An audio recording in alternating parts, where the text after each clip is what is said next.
Hello बच्चों, let's see the question. The question here is the luminous dial of watches are usually made by mixing a zinc sulfide phosphorus with an alpha particle emitter. The mass of radium जितना that is needed to produce an average of 10 alpha particle per second for this purpose. Okay, question क्या कह रहा है कि एक luminous dial watches जो होता है, the luminous dial of watches are usually made by mixing zinc sulfide phosphorus with an alpha particle emitter. मतलब वॉच का जो डायल होता है वो most of the time zinc sulphide phosphorus and alpha particle meter को मिला के बनाया जाता है. ठीक है. तो मास ऑफ रेडियम क्या होगा जो हमें चाहिए होगा अगर 10 अल्फा पार्टिकल के एवरेज से निकालना है पर सेकेंड 10 अल्फा पार्टिकल निकलना चाहिए. तो क्या होगा मास ऑफ रेडियम? ओके, तो क्वेश्चन देखते हैं, सॉल्व करते हैं. सबसे पहले की कॉन्सेप्ट हमारा क्या है? की कॉन्सेप्ट ये है कि dn बाय dt जो हमारा होता है वो होता है लैम्डा n. ओके, ये dn by dt lambda n होता है.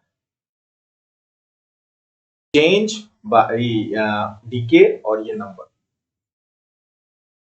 ओके, तो यहां से हम इसको अगर सॉल्व करेंगे तो ये हमारा हो जाएगा. अब सबसे पहले n के लिए हमें यहाँ पे सब कुछ चाहिए. हमें चाहिए n के लिए नंबर ऑफ रेडियम न्यूक्लियाई चाहिए, उसके बाद लैम्डा भी चाहिए. इस इक्वेशन को अगर हमको सॉल्व करना है तो निकालते हैं सब कुछ. तो सबसे पहले number of radium nuclei is equal to number of radium nuclei. क्या होता है? तो यहां पे दिया गया है अपना मास m बाई 226, एटॉमिक मास दिया गया है 226 mass number into Na Avogadro number. ठीक है, 6.0233 इंटू 10⁻23 ये होता है अवोगाड्रो नंबर. अगर इसे हम निकालेंगे इससे तो नंबर ऑफ रेडियम न्यूक्लियाई निकल जाएगा. ठीक है, अब एक तो आ गया हमारे पास n. अब लैम्डा भी निकाल लेते हैं. Lambda is equal to 0.693 divided by T half होता है. टी हाफ हमारा यहाँ पे क्या है? टी हाफ हमारा यहाँ पे 1620 ईयर्स दिया गया. अब इसका टी हाफ 1620 ईयर को अगर हम कैलकुलेट करेंगे, मल्टीप्लाई करेंगे, देखते हैं क्या होता है.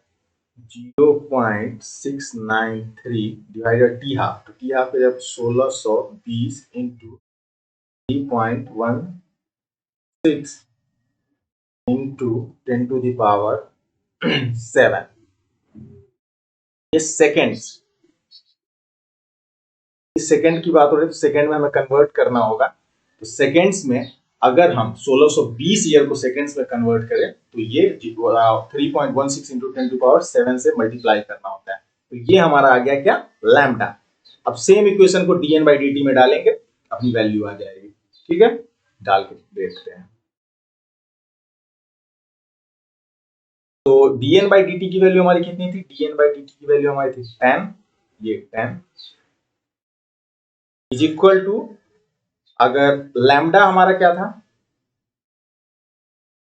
लैम्डा यहां से हम देखते हैं. लैम्डा हमारा पास था 0.693 डिवाइडेड बाय इतना.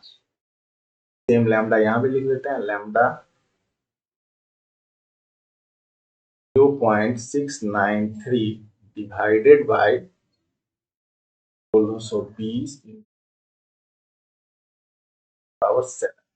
ओके, अब लैम्डा n क्या था हमारा? n था m into 6.023 into power 23 divided by mass number कितना था? 226. ओके, ये है. अब हम इसे सॉल्व करते हैं. m निकालना है हमें. What we have to find m. यही तो पूछ रहा है, the mass of radium.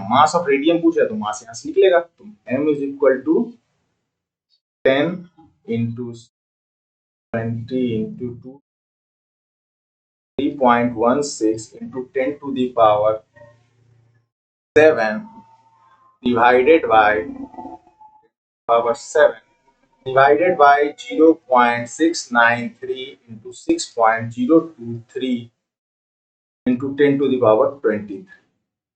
Okay, ये हमारा आ गया। अब इस वैल्यू को अगर हम सॉल्व करेंगे तो इस वैल्यू को सॉल्व करने के बाद हमारा आएगा 2.77 into 10 to the power -10 gram.